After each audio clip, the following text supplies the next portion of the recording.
बारिश की थिरथिराहट के बीच सिनेमा हॉल का अकेलापन और भी ज्यादा गहरा रहा था। शीश महल सिनेमा हॉल सालों पहले आग लगने की वजह से बंद हो चुका था, लेकिन शरद को लेट नाइट शो का इतना शौक था कि वो अपने दोस्त राहुल को लेकर वहां घुस गया। जंग लगे दरवाजे को धक्का देकर खोला तो सड़ी गंध ने उनका दम घोंट दिया।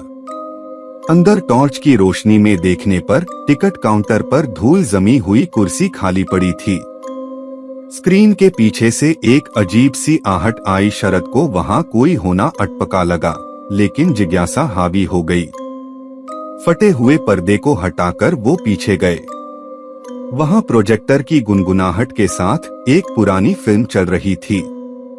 स्क्रीन पर ब्लैक एंड व्हाइट में एक हंसती हुई लड़की दिखाई दे रही थी, लेकिन हंसी इतनी खौफनाक थी कि राहुल की चीख निकल गई।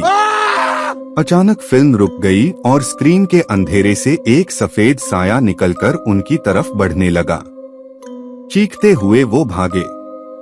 बाहर निकलने का रास्ता गायब था। हर तरफ उन्हें वही हंसती हुई लड़की दिखाई दे रही थी। टॉर्च की बैटरी खत्म हो चुकी थी। अंधेरे में टटोलते हुए वो टिकट काउंटर के पास पहुंचे। कुर्सी पर अब एक सफेद साड़ी पहनी हुई महिला बैठी थी।